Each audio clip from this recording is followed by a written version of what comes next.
Welcome back, folks. This is Harold and Trey here for our third segment. This is IBTV's Athletes Incorporated, and you can get that ibtv.us or on Roku. And we're going to talk a little bit about, even though we're getting ready here for the Super Bowl, everyone who's not in the Super Bowl has turned all of their minds toward the NFL draft and who and what they want and who and what's going to be the first and second round choices.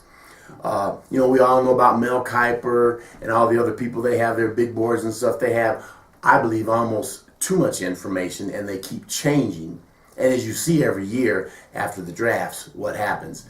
Very seldom are they right on tack. And if they get one right, of course, they tell you that, that makes them the guru. I don't think so. Let's not forget about the Underwear Olympics, the Combines coming up as well. So it's going to be, It's the season, I call this right now the season of misinformation. Okay, folks, you're going to see a lot of people saying this is the best player, that's the best player. But the Combine only shows how big, how fast and strong it is, but it doesn't make you a football player. So this is actually my favorite time. I love the NFL draft. I love college football. Who's your top college player, Dad? Who do you think is worthy of the number one pick? Well, my template, man, is always, I have a different template, folks. Everybody has, they think that the whole thing surrounds the quarterback. My whole thing surrounds offensive line. So we have the great offensive linemen from Notre Dame. We have two of them from Notre Dame. We have the great offensive lineman, the one from Texas. Mm-hmm. Any of those boys, any of them big boys who play for Wisconsin are going to play for you. So the offensive line, to me, that was my first choice. And that's what I would take. One of the big offensive linemen we got the big offensive lineman from Utah. Yeah. There's some great offensive linemen that I would much rather. I don't see a quarterback of the top 3 or top 4, top 5, who I would give up my first round choice for. I picked him up 2 or 3. See, Dad, I disagree with you on that. I think if you are going to take a quarterback, if you need a quarterback, I'm a Denver Bronco fan. We're here in Denver. If Josh Rosen falls to number 5, or you need to come up and get him at 3, you go out and get Josh Rosen. He's ready to play right now. He's physically ready. He's got a great arm motion. He's played in a pro-style offense as well as in an air raid offense. He's intellectually there, and he's athletic. So if you are going to take a quarterback, you need to take Josh Rosen. However, I do think there's a lot of better picks out there. I mean, we've got Bradley Chubb from NC State. He's a DN. Guys, pull him up on YouTube. His tape is amazing. My dad was just telling you about some of the great offensive linemen we have. We have McClintock from Notre Dame, Nelson, who's a guard from Notre Dame. If you're looking for offensive line help, this is the draft. It's so rich, even in the second and third round, with great picks on your offensive line. Who's your favorite player in the draft? But see, even Josh Rosen, man, he's just a little bit light in the butt. But they'll get him there, though. They'll get him there, though. I don't know how you're going to bring him in, and he'll be, if he can't sit for a moment, he's going to be shell-shocked. Yeah.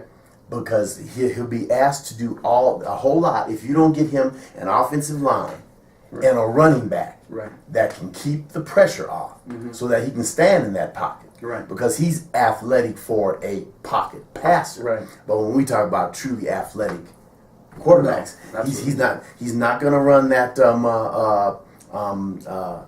spread for you where he's going to come down and possibly run the ball. Right. That's not going to happen with him. Right. So I would take the kid from Notre Dame that you're talking about. The tackle. I totally agree. I think that's who I would take. Let's just take someone like the Cleveland Browns. Okay. They need everything. Right. And they can't pick a quarterback. They cannot seem to pick a quarterback. Right. So we're talking about Josh Rosen, Josh Allen, Josh Allen, Baker Mayfield. Yeah, Baker Mayfield. But Baker's behind Darnold. Oh yeah, Sam Darnold from SC. And the one that everybody keeps leaving out, who I think is going to be the best of all these ones we're talking about, is the kid that won the Heisman Trophy from Louisville. Yeah, Lamar Jackson. He is a better version of the kid that got hurt from Clemson that was with the Texans. Yep. He's a better version of him. Yeah, I agree. That's who I would take, and you can get him in the 3rd, 4th, 5th round maybe. But those other quarterbacks that they say are ready to play right now, Josh I like the kid from Wyoming too, though. Yeah. I think he's really good. That's a Carson Wentz type player, folks, who's really going to blossom if he gets with the right team. And another guy there that everybody's not talking about, folks, but take a look at him. Washington State, Luke Falk. Yes.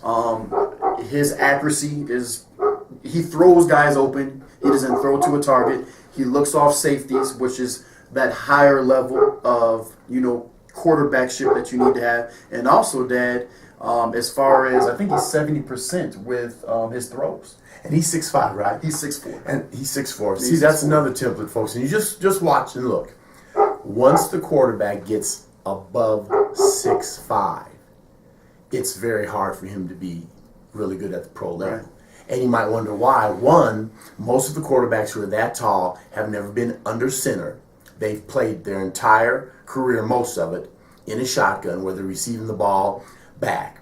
Two, it's hard for a man that tall to get on the ground when he needs to get on the ground.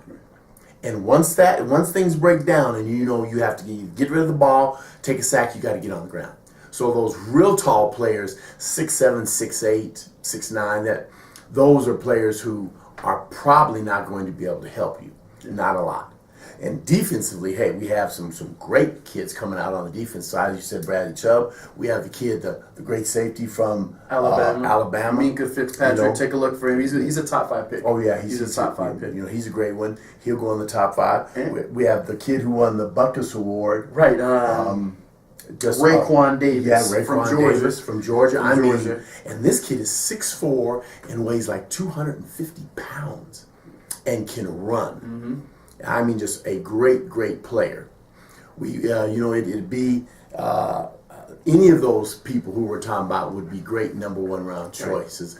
We have to look at the running backs, and it's a running back rich class, guys. It's a running back. Saquon Barkley at the top, obviously, yeah. But Georgia's got 2 boys, yes, Nick Chubb and Sony Michel. Yeah. I would like to see them in a Denver Bronco uniform. Yeah. Nick Chubb or Sony Michel, I would like, John Elway to go out and get one of those boys next year. And then if you're talking about a wide receiver, now on top of the board is the Ridley kid from Alabama, who they just say they believe in when he gets to the pros will just really, really explode. But a sleeper from Colorado State, yes, who is also, I forget his name. He was the finalist for the Blitnikoff Award. And he's a lot bigger. Yes. He's a bigger, stronger receiver. So there's some jewels in there. Yeah. There's some jewels. Just got to go in there and find them. So yeah.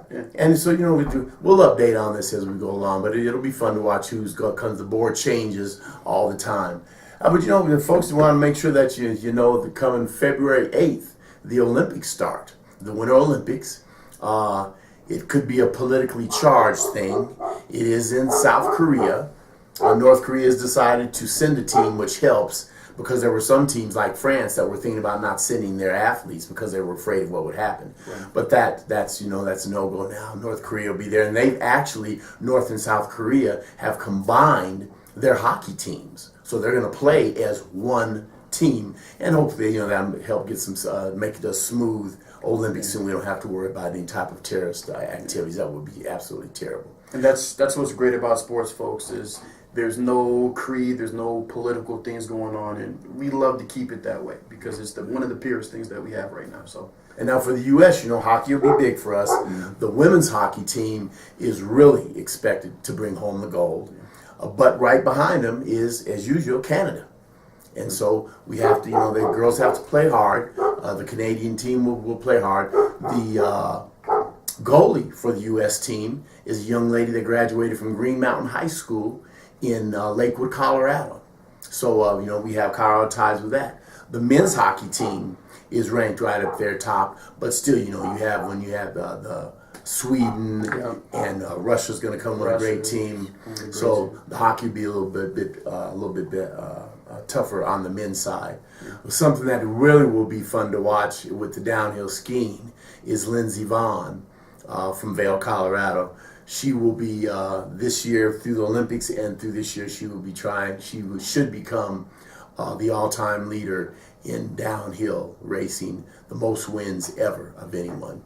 So she had an injury earlier on, but she's healthy now, and she said everything points toward the Olympics for her. Now, who do you think, just real quick, I know we're wrapping up, but just real quick, who do you think is going to take the most medals home? I would be surprised if the U.S. doesn't take home most medals because we still have some great skaters. We had some great speed skaters. All of the things that really point toward us. I think that our kids will be able to bring home the most. And we'll keep covering this, folks, as if it starts February 8th, so we'll keep covering it. But till next time, again, this is Trey, and this is Harold Johnson with IBTV. You can catch us on ibtv.us or on Roku, and we'll see you guys again next week.